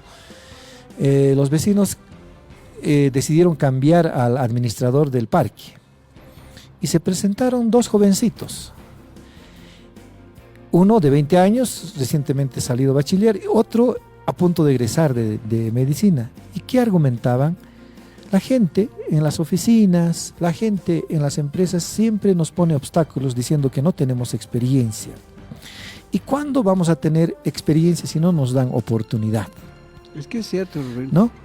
Y algunos de los vecinos dicen, sí, porque para la administración del parque necesitamos gente responsable, gente adulta. Y alguien dijo, ¿acaso un joven de 20 años no puede ser responsable si le das oportunidad? Y el que está egresando no podría tener responsabilidad. ¿Por qué desacreditamos a los jóvenes? ¿Cuándo los jóvenes entonces van a tener oportunidad? Ese es un factor quizás preponderante a la hora de darle empleo a los jóvenes. Sí, y se usa también, Rubén, como para a ratos, valga la palabra, no sé si está bien dicha, pero hasta para explotar a los jóvenes, ¿no? Sí, O sea, eres joven, tienes 20, 22 años, por más que tengas una carrera, en fin, como nunca has trabajado y necesitas juntar años, entonces me haces esto tales horas, aunque no te corresponda, pero trabajas, en fin. Y los jóvenes para ganar experiencia no les queda otra que recurrir a eso, ¿no es cierto? Y es grave, amigos. y al hay final de la algunos, sí, historia, al final de la historia, los dos jovencitos habían sido hermanos, se han presentado así como candidatos independientes. ya. Y al final dijimos, son elegidos, háganse cargo de la administración del parque. Qué bien, me alegro, así que dar oportunidad a los jóvenes. Te iba a decir de estas convocatorias que a veces salen en los periódicos, ¿no? Dicen, necesitamos gente joven, profesional, mínimo 5 años de experiencia. ¿Qué joven tiene 5 años de experiencia? Claro. O sea, hasta chistosas son algunas de las convocatorias que salen para puestos de trabajo. Pero Ahora, qué bien. se puede tener experiencia en distintos ámbitos, pero en el ámbito para el que te contratan, no. Por ejemplo, yo siendo universitario ya tenía experiencia en pintar, dibujar, hacer diseños. Yo hacía sets de televisión de chango. Entonces te imaginas, pero para hacer periodismo no tenía experiencia, quizás. Hubiera Eso sí. rebotado tal vez en la definición. Entonces hay gente que tiene experiencia laboral con solamente sea ético, responsable, cumplido y, como siempre se dice, proactivo. Creo que a los jóvenes les iría muy bien y hay que considerar eso. Así es. Tenemos ahora el suplemento marcas, ¿sí? Le vamos a, es lo que decías en marcas, fíjate el titular. Paseo y festejo académico, sí. Sí, fue un paseo de Bolívar, tanto así. No, porque no vi el partido, eso lo... Si yo vi el partido, sí, no tuvo mucho que hacer Bolívar para ganar 2-0, ¿no? Me gustó cómo ha jugado Villamil, ¿no? Y creo que es un buen valor, aunque se ha perdido uno buenazo. Sí, ha sido paseo. Voy a coincidir con el equipo de marcas. Y 2-0 le fueron suficientes. Podía Ahí ser está, 3, sí. también podía descontar el equipo rival, pero Nada. Oriente tenía buenas figuras, te cuento. Yo he visto el partido de Oriente contra Strongers la última vez y tiene buenos jugadores. Es un Riquelme ha sido descubierto en posición adelantada, pudo haber marcado Sí, su gol tiene ante buenos su jugadores, ex. pero no pueden Hay muchos organizarse. bolivaristas, no se engrana el No se equipo. engrana el equipo. Eso Pero eso qué es hinchada, Sí, qué hinchada. Eso es cierto. También la Qué de hinchada Blooming, en Santa Cruz. También la de Blooming es una linda. Qué hinchada en Santa Cruz. Lo hemos visto entre la selección de Bolivia con Chile. Sí, el público cruceño Responde bien. Sí, de sus equipos también. Y debe ser también ese su aporte, el del hincha cruceño, a su equipo, porque mira, cuando un equipo está en crisis, lo que hace es apostar a su hinchada y por lo menos las entradas ayudan a solventar algunos gastos, pero en buena hinchada, sinceramente. Aplausos para la hinchada cruceña. Lo hemos visto con Tanto Blooming, de lo hemos Oriente visto con como de Oriente, Blooming. también con la selección. Así es. Y al contrario, dice el Tigre sufre y suma en Montero. Un puntito, ¿no? 1-1 ayer frente a Guavirá. Así es. En Cambiamos tanto, ahora. Always cae en su estreno copero en el Así es. sub-20. Sub-20. Y Brasil femenino se va al Mundial con goleada, dice. Eso sí, puede ver los goles de la selección brasileña de fútbol. Realmente nada que envidiar a los varones, ¿sí? Y allá nada que envidiar a los varones. Sí, sí, sí. Sí, dominan, corren en el área mucho más efectivo que muchos equipos de varones, te diré, Sí, ¿sí? sí, sí. O sea, el promedio es de, no sé, a ver, 10 remates al arco, por decirte algo, en los varones 2 goles, ¿sí? Con las mujeres es 10 remates al arco, 6 goles, ese es el promedio, por eso las mujeres son más efectivas en el fútbol. Cambiamos rapidito, nos vamos a los titulares del periódico Extra. Vamos a los titulares del Extra. Evo denuncia la salida de 17 toneladas de droga con aval del gobierno. El proyecto Granos Andinos. Este es de abajo, sí, esto es de abajo. A ver, titulito, fotografía principal. Esa es la quinoa real. Rubén, fotografía principal, quinoa real. La quinoa precoz resiste la sequía, granizadas y heladas. El proyecto Granos Andinos, dependiente del INIAF, trabaja en la identificación y cultivo de esta variedad para evitar pérdidas a los productores. La quinoa precoz, bueno, se llama así porque se ha demorado en casi el 40-50% de su tiempo de cultivo, ¿sí? Ajá. Entonces es una quinoa que se desarrolla, se produce mucho más rápido. Ha subido la cantidad de cosechas, ¿sí? Sí. Entonces hace que nuestros productores tengan quinoa ya prácticamente todo el año a disposición y venta, y por supuesto esto les ha generado mayores ingresos. Es una de las alternativas que ha buscado el gobierno junto con los productores para salvar a la quinoa, que ya tiene gran competencia en todo el mundo. Vámonos más arribita, otros titulitos también del periódico Extra.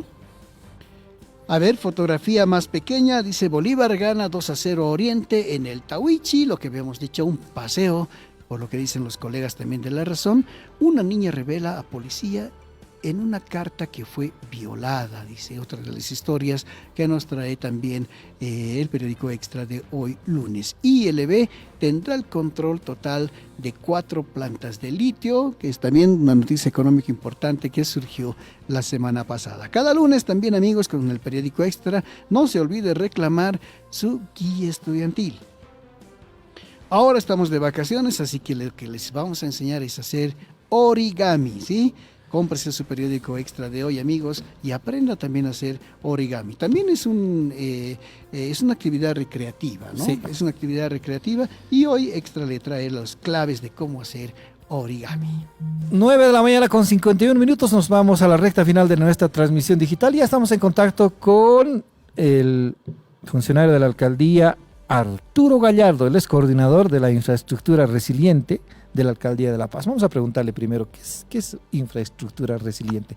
Buen día, Arturo. Le saluda Rubén Atahuichi. Estoy con mi compañero Antonio Dalense. ¿Cómo está? ¿Cómo están? Buen día, Rubén, Antonio.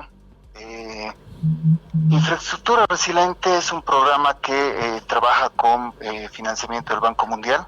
Tenemos varios proyectos que están financiados por el Banco Mundial. Es una cartera de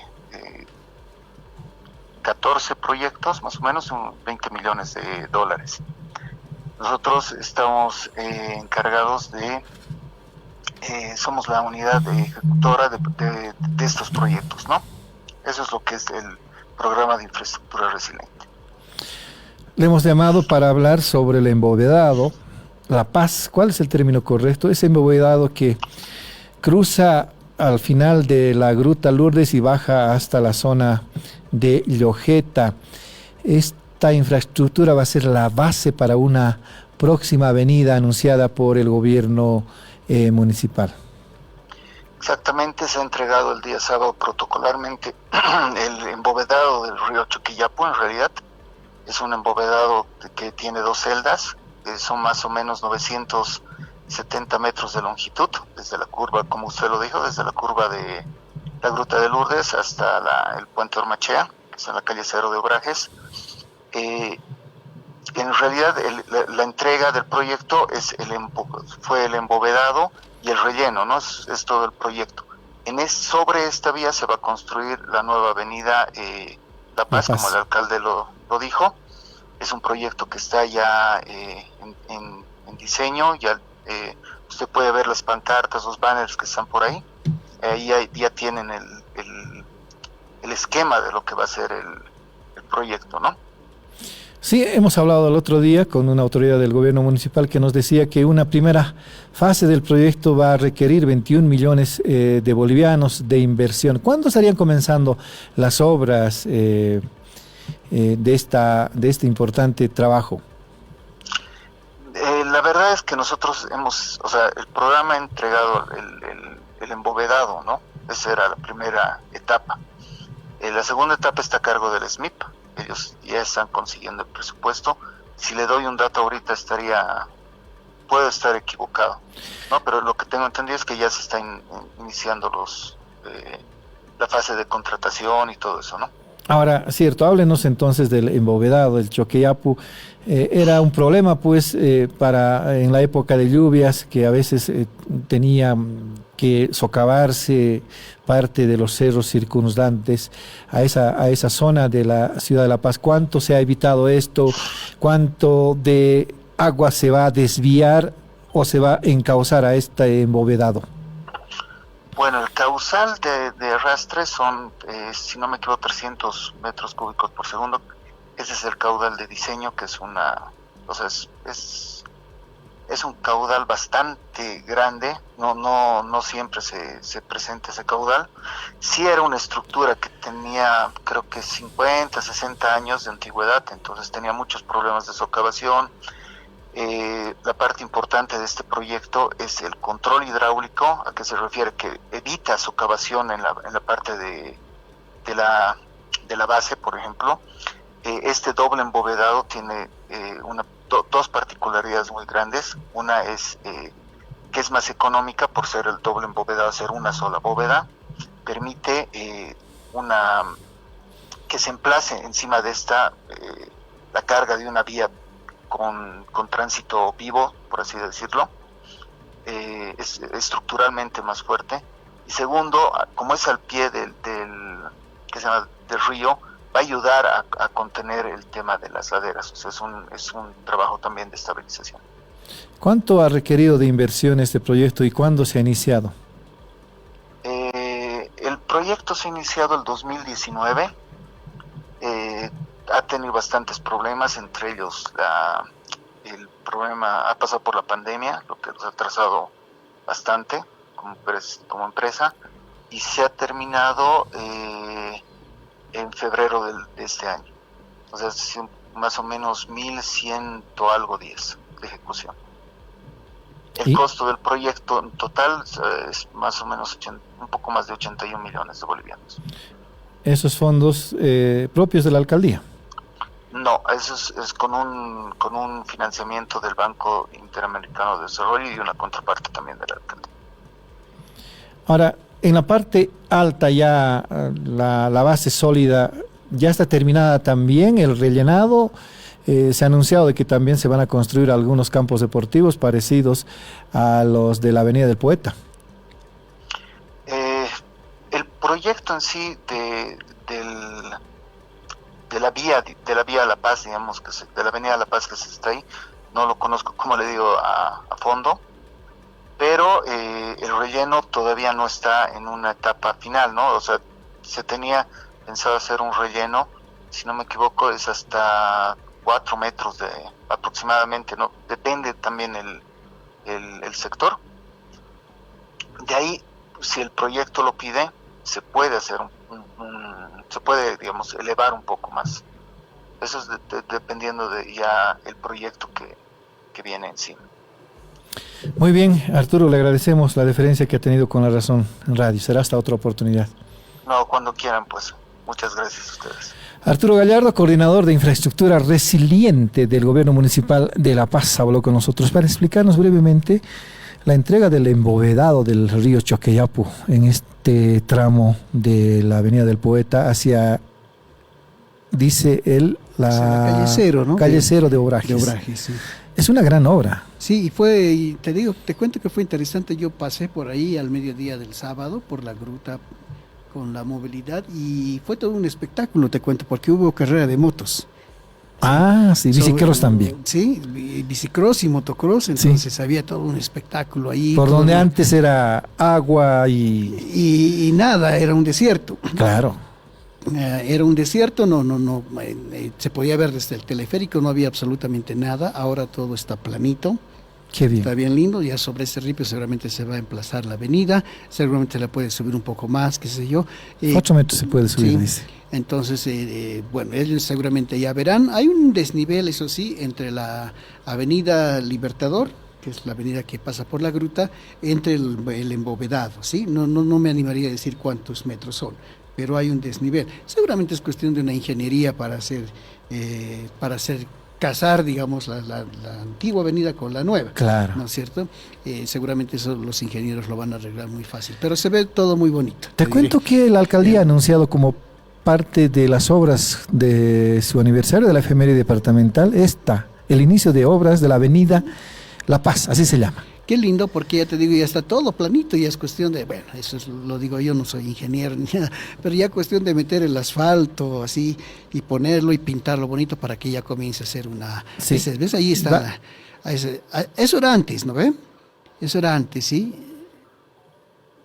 Sí. Antes era el río, ¿ve? Ahora ya está, ¿ves? Ya está planito.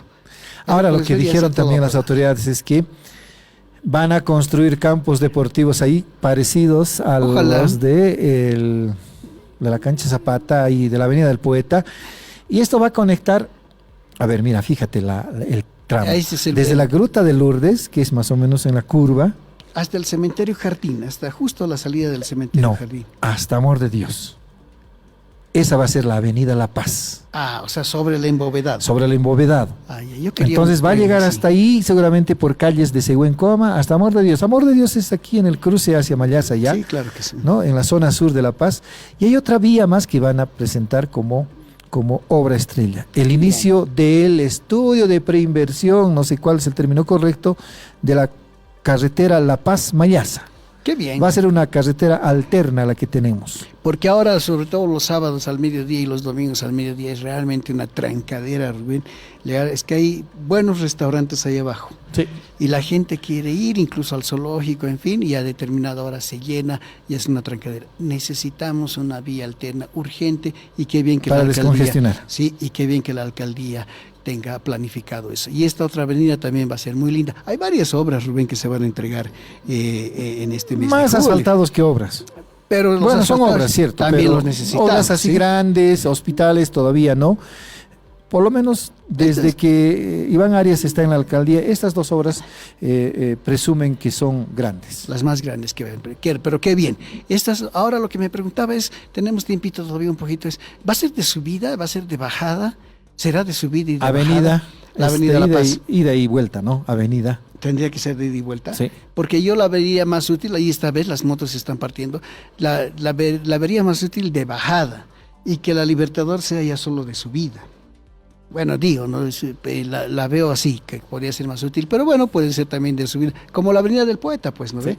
Que es de subida y es de bajada. Fíjate, todo ya está planito, ahí arriba está, ya puedes ver, ahí arriba están ya las casas, es la Avenida Libertador, ya todo va a estar conectado, pues, ¿no? Y ya no puede, seguramente ya no van a dejar que estas partes que ves a los costados, que están llenas de matorrales, de tierra, hasta escombros he visto, que ya nada de eso quede así. Seguramente lo van a limpiar todo. Ahí está el teleférico. Sí, y será todo muy bonito y también pueden hacer seguramente campos deportivos también en ese. En buena hora para La Paz, Rubén, necesitamos más vías por todo lado. Nosotros estamos hablando de Mayasa, del centro, pero necesitamos vías, rutas, prácticamente toda la ciudad, ¿no? 10 de la mañana, 2 minutos. Nos hemos pasado 2 minutitos, amigos. Les vamos a agradecer, como siempre, la gentileza que tienen con La Razón Radio. Será hasta mañana a las 8 en punto. Yo termino invitándoles a que a las 11 sigan a Antonio D'Alense en Piedra, Papel y Tinta. A las 12, Marcas.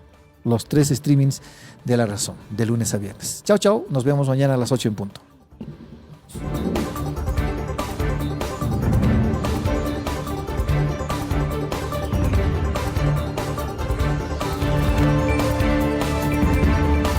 La Razón Plus presentó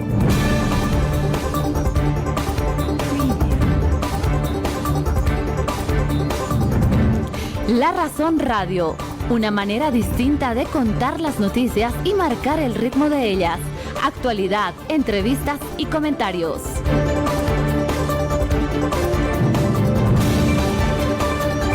Estuvo con ustedes Rubén Atahuichi y Antonio Dalense.